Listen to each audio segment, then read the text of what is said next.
सोरठ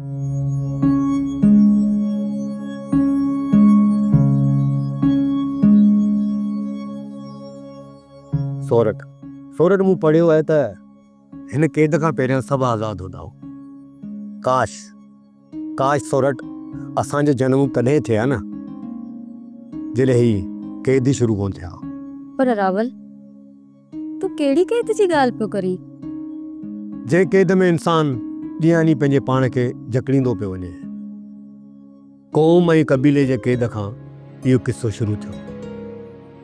जॾहिं मुल्क ठहिया त इंसान सूबे ऐं सरहदनि जी क़ैद में जकड़िजी पियो। सोरठ इहो किस्सो इते ख़तमु कोन थियो।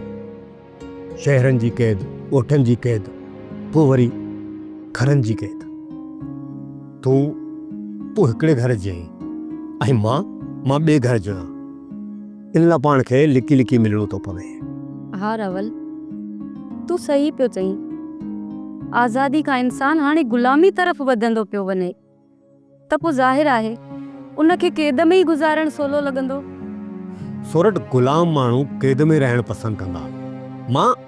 मां उनजी सोच ते तनक़ीद कोन पियो कयां। जेकी क़ौम ग़ुलामी में ख़ुशि रही आहे त उनखे ग़ुलामी में रहणु ॾियो। मां त चवां थो त इहे प्यार मथां पहिरां हटाया वञनि। इहे जेके पाबंदियूं आहिनि न इहे गुनाहनि जो ज़रियो साबित थींदा आहिनि। सोरठ जेकॾहिं असांजी राय असांखां न पुछी वई न ऐं न ई वरी उनजो एतिराम कयो वियो त पोइ सोरठ मजबूरन असांखे ग़लति क़दम खणणो पवंदो।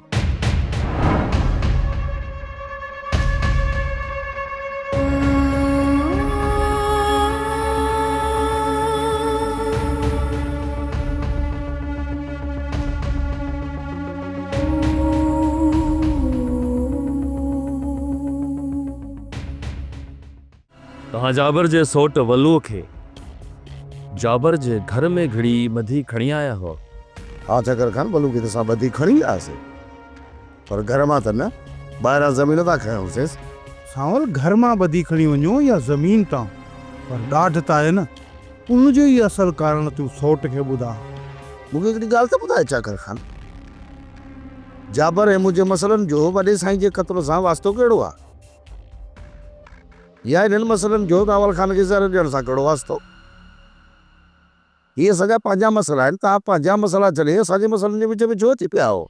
मां ॾिसण थो चाहियां तुंहिंजे जाबर ऐं रूंडे जे विच जे ज़िद ऐं तासुब जे करे किथे बाबा साईं त नाहे मारियो हो। जॾहिं बाबा साईं जो क़त्ल ॻोठ में थियो ऐं तव्हां टिनिनि धुरियुनि जे साम्हूं थियो ऐं उन वक़्तु तव्हां टिनिनि धुरियुनि जो ज़िद पाण में उरूज थिए हुयो। जंहिं वक़्तु बाबा साईं क़त्ल थियो। मां पूरे यकीन सां चई सघां थो जेके हथ बाबा साईं जे खून में रंगियल आहिनि उन्हनि हथनि ई मुंहिंजे भाउ खे ज़हर पियारियो आहे। पोइ तव्हां कीअं था चओ त इहे मामला तव्हां खां अलॻि आहे? सवाल खान इहो हिकु ई रसो आहे जंहिंमें सभिनी जूं अलॻि अलॻि मफ़ादनि जूं ॻंढियूं ॾिनल आहिनि। जेसीं ताईं मां इहे ॻंढियूं नथो खोलियां न तेसीं ताईं मां असुल हक़ीक़त खां अणॼाण रहंदुसि। तव्हां सभु मूंखे मर्कज़ तां हटाइण चाहियो था, पर यादि रखो त मां इन ई उलझल रसे जो पाहो ठाहे तव्हां सभिनी जी ॻीची में विझी अची मर्कज़ ते बीहाईंदुसि जिथे बाबा साईं जे कातिलनि जा पेरनि जा निशान वाज़े चिट्टा नज़र ईंदा।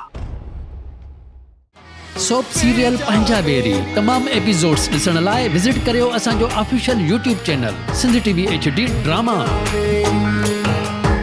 सब्सक्राइब कयो असांजो official YouTube channel Sindh TV HD drama ऐं वधीक अपडेट लाइ बेल आइकन खे क्लिक करियो।